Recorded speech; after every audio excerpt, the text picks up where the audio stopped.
Welcome to the Not a Buffalo intro service. Ben? I am Ben Bot. Please select from the following openings. Okay.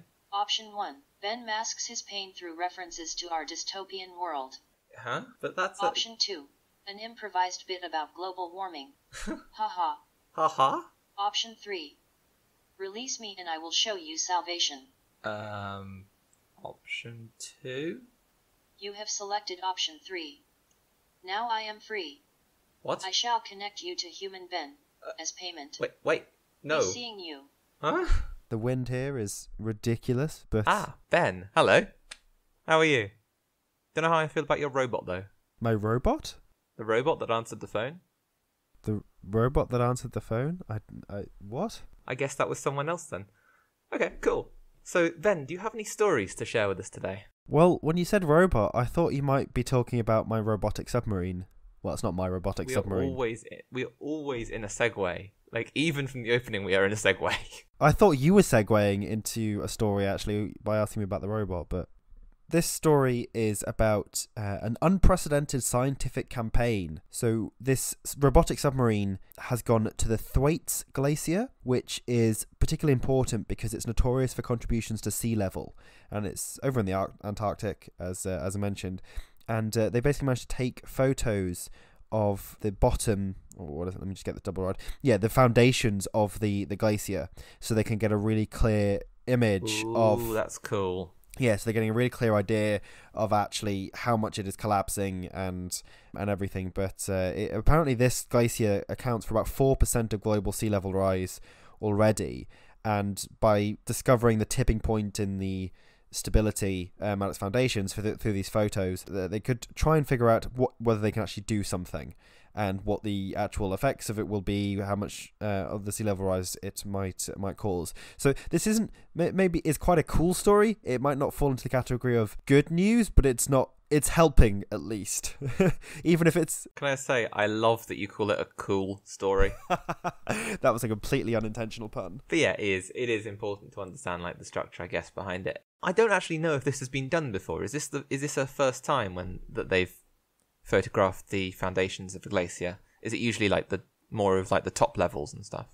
I don't know if it's the first time of any glacier. It's definitely the first ever images of the grounding zone of this glacier. And I imagine it's quite difficult to get even a robotic submarine that far down in the ocean because of pressure, but also in the Antarctic where there's presumably big chunks of ice that could smash the robot to pieces and things like that. I'm not entirely sure.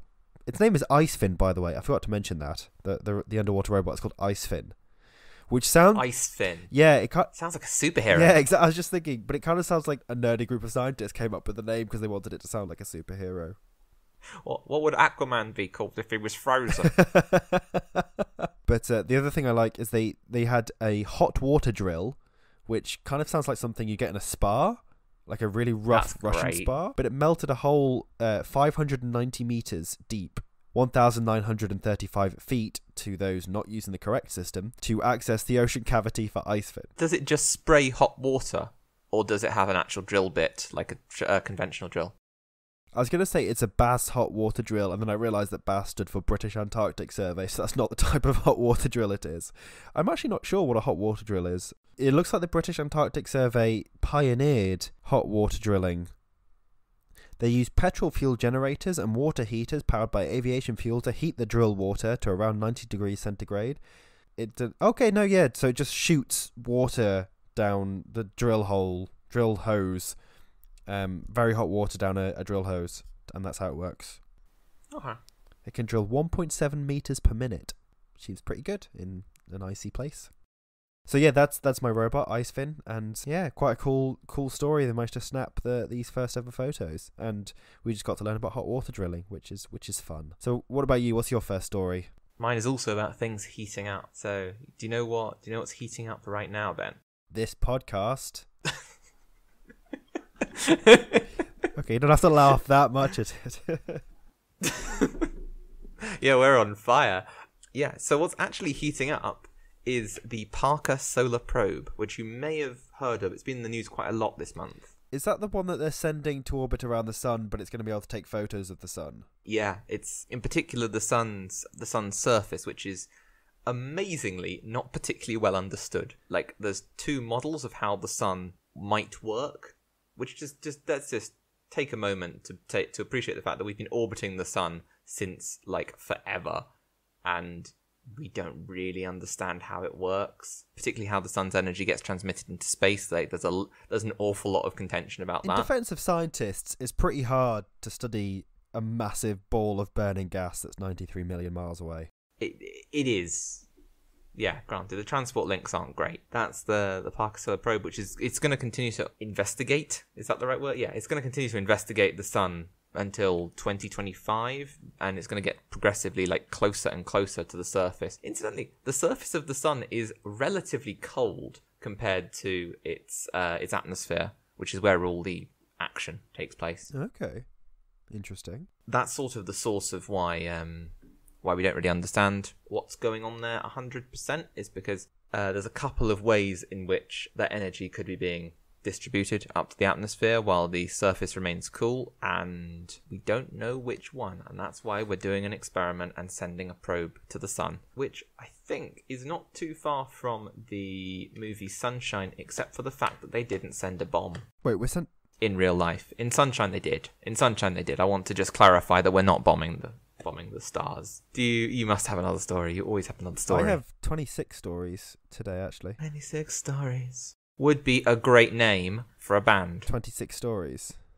26 stories. It's one of those numbers that's just cool, and it makes you think of tower blocks. Also, that really fits in with the 27 Club, because it's like we hit 27 and then we die, so we never get to hear the 27th story. It could take place in level 2, the club. Yes. That we were talking about setting up, which has really like low ambitions. Yeah. It's I realised I have another robot story that I could have mentioned. I think we have a theme here, don't we? Yeah, well, an unintentional theme. From the sea to the sky, a robot equipped with real pigeon feathers flies like a living bird. Ooh. Now, what would you call a robot like that? Skynet? No, they called it Pigeonbot. That's amazing. Oh, man, I love this industry. They looked at a wing and they basically they looked at a pigeon's wings in a lot of detail, and then they attached markers to each individual feather on these wings that they created for this robot to measure exactly how the wind flows over them and how they get their lift, because it's kind of similar to what you were saying about the sun. It being there for a long time, we have no idea how it works. We don't really understand how birds fly in a lot of ways, is my kind of understanding from this article. And that this, because we've only just created, you'd think if we knew how birds flew, we'd have created robots that flew exactly like them a long time ago, instead of using the aeroplane or the drone method with lots of propellers.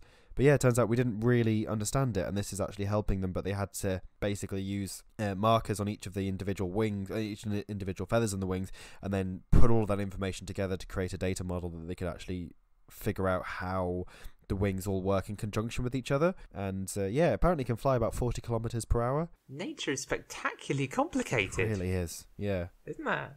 It really is. That's really cool. I remember reading some time ago that there isn't a single theory of aerodynamics. There are sort of agreed upon principles between different theories, but there are several distinct models for how aerodynamics works, particularly in flight. So this totally squares with what I've heard before, with not really understanding how flight works, which is mental when you think of all the passenger jets that are flying about above our heads all the time. Yeah, I'm sure this won't make any nervous flyers more nervous by saying this.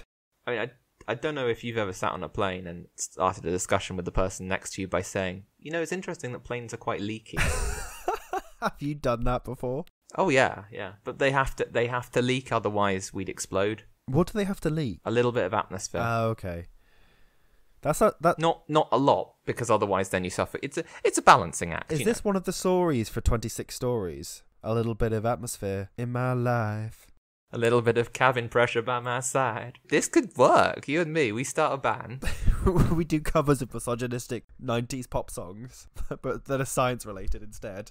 And they're all themed about aeroplane disasters. Just to add to the paranoia and terror that we're sowing, we have no idea how anesthesia works either.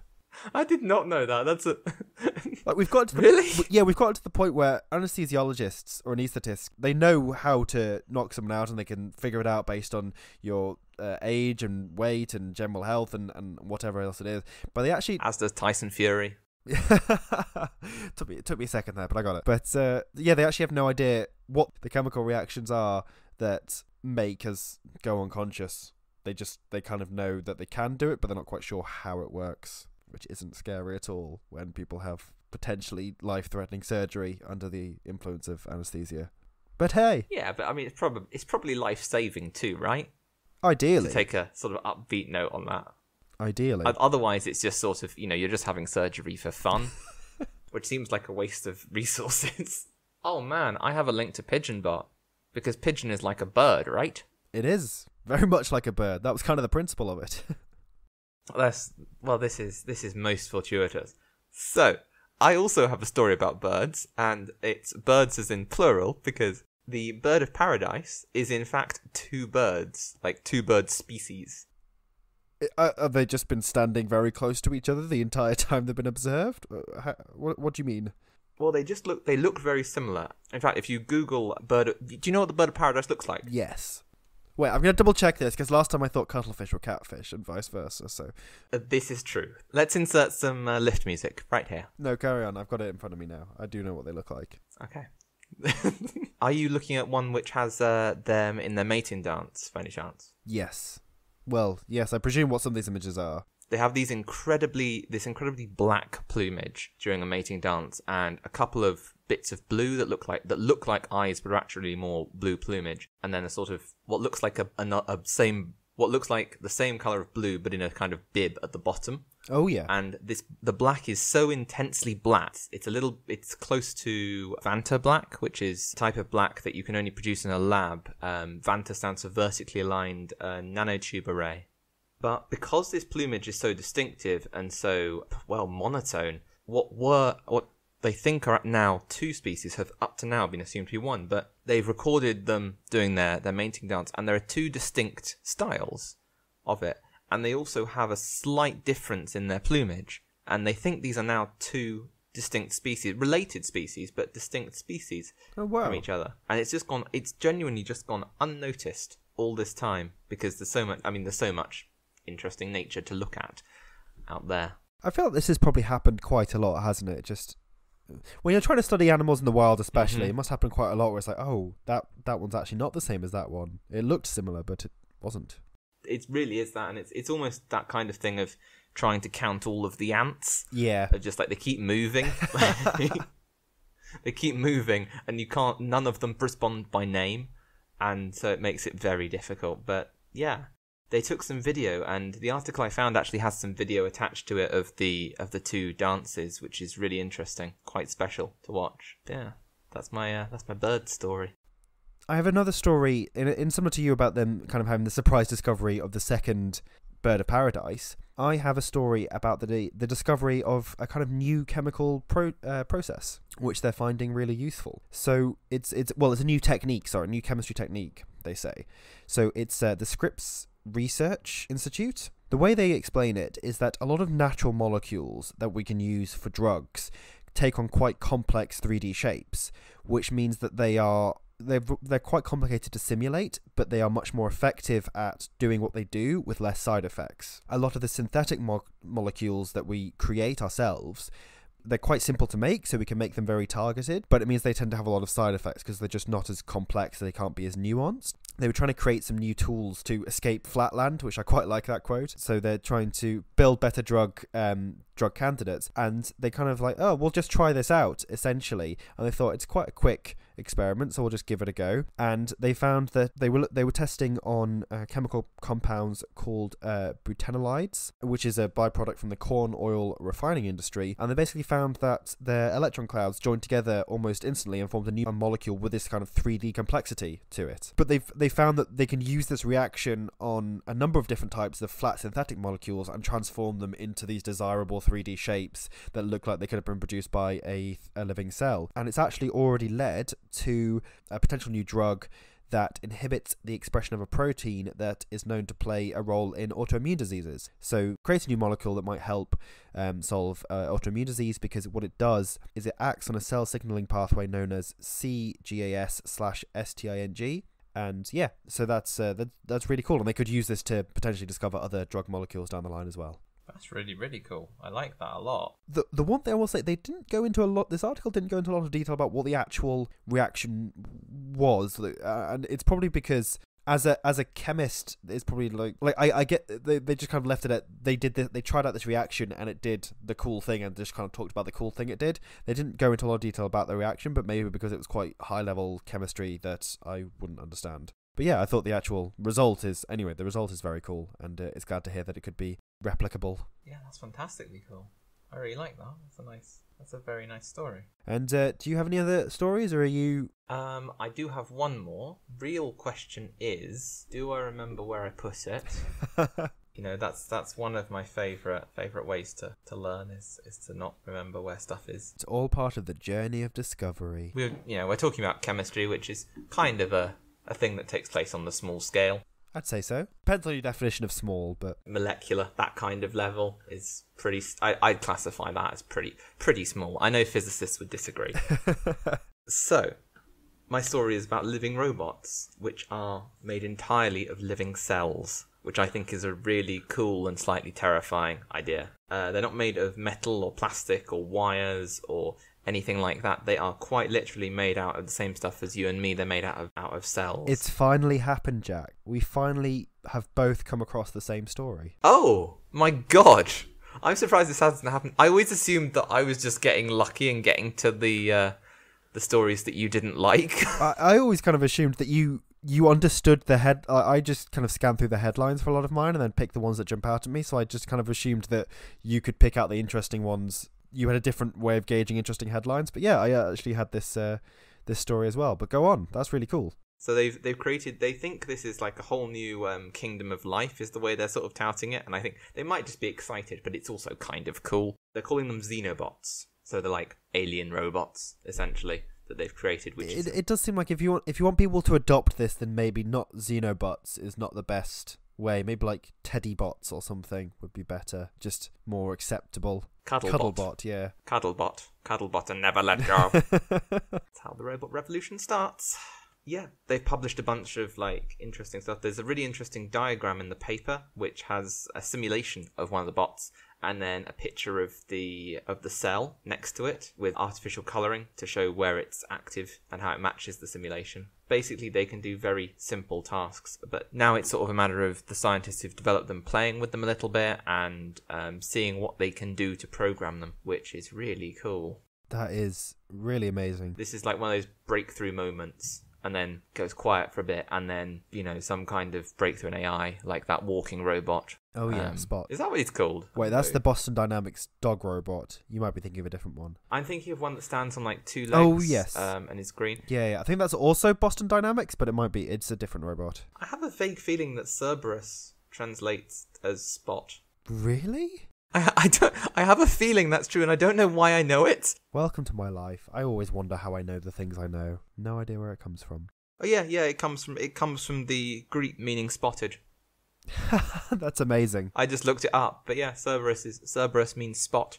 I guess you call him Cerb if you wanted to call him. Here, Cerby. That makes him so much less intimidating, which is not what you want for a guardian of the underworld, is it? Well, maybe we've misinterpreted that story, as non-Greek speakers. Very possibly. But it's funny you mention it. I actually have a story about dogs/wolves. Cerberus. Not about Cerberus. Maybe Cerberus's adorable little puppies. But this one might actually be better just if I post it. I won't go into too much detail on that. I might just post it on the Twitter feed. They got some some wolf puppies, some grey wolf puppies, and they found that they can play fetch, which they thought was a purely domesticated dog instinct, and it turns out that... No way! They got 10-day-old pups, and they interacted with them every day. They had 24 hours of human contact, every day. Presumably not when they were sleeping, but they had a lot of human contact anyway. And they sleep-deprived puppies. They then noticed that some of the puppies would retrieve a tennis ball that was thrown across the room. And so when the pups were 8 weeks old, they tried playing fetch with them, and they realised that some of the pups actually responded and started playing fetch, which, they thought was just a thing that happened in dogs. And I should point out, it wasn't all of the wolf pups. 2 of them, who were called Lemmy and Elvis, which is great. Aww. All the puppies were apparently named after musicians. But they'd go and retrieve the ball, and it's one of those really strange things that, like, we thought we taught dogs that, and apparently the dogs are teaching themselves. That's really cool. It's been in the news again recently that cats only meow when human beings are around. They don't meow to each other. They just do it when people are around to get stuff. When they're with each other, they just speak in their heavy Russian accents and order vodka and order cocktails and cigars. Yeah, because they secretly run the world. Run the world. Just the Cotswolds. Just the Cotswolds, yeah. That's their secret base because of all the oil that's under there. There's a load of oil under the Cotswolds? We just miscategorized it. Okay. Get it categorized. I have one more story, actually, I want to mention. Oh. So, are you just moving on from your story about small things at the molecular level to things that are slightly bigger and that have a big impact, which is bees, everyone's favourite bees. So this is a study from scientists at the University of Texas at Austin, and you've probably heard that a lot of honeybees in the US have been suffering from colony collapse. Yes. Colony collapse syndrome. And one of the reasons they think, or one of the reasons they found is certainly not helping anyway, are these little mites called varroa mites. Oh, yeah. These have been a candidate for this for a while. Yeah, I think so. And apparently last year, so in winter of 2019, beekeepers lost 40% of their honeybee colonies, which is really depressing when honeybees are so important for the environment because of all the pollination they stuff. Like, a lot of honeybees in the US, or a lot of beekeepers in the US, don't really make any money from selling honey. They make their money by renting out their bees to like almond farmers and various crop farmers, and they just take their bees all across the country and get them to pollinate the various plants. Yeah, they drive them in huge convoys because they have hundreds of colonies. What the scientists have done is create a kind of engineered bacteria that lives in the guts of honeybees and act as biological factories, pumping out essentially medicine that protects the bees against varroa mites, but also against deformed wing virus, which is something else that they've come across that they think is contributing to colony collapse. It's not quite there. They can't quite scale it up for agricultural use just yet, but it's definitely getting there, and they can basically inoculate the bees with this bacteria, and apparently the engineered bacteria is unlikely to spread beyond the bees and could really help them fight back against colony collapse. One of those rare times when I really do think that, inserting something random into the situation might be good for the ecosystem. Because if the bees go, we are all in big trouble. Yeah. Particularly from a crop yield pollination point of view, we are in big trouble. Oh, definitely. So and given 40% of the population being lost last year alone is quite terrifying. So I'm kind of all for it might have unforeseen consequences, but I'm kind of we have to do something. Apparently in the study, about 70% of the varroa mites that were targeting these bees, they were 70% more likely to die by day 10 than mites feeding on the control bees. So looks like it could be a pretty effective way of helping fight back against colony collapse. So just another positive story I wanted to kind of finish on that could hopefully be one of the things that will prove our salvation. Hopefully B. You were just waiting for me to say something like that, weren't you, Sue? I was waiting for you to say that. Yeah, so that's all of my stories. It's been a pleasure as always, Jack. Yeah, same. And to the audience, thank you very much for listening. Please subscribe to the show to never miss an episode, and rate and review us wherever you have the power to do so. If you'd like to get in touch, we are at Not a Buffalo Pod on Twitter, Not a Buffalo Podcast on Facebook, and you can contact us through our website, notabuffalo.wordpress.com. Bye. Bye.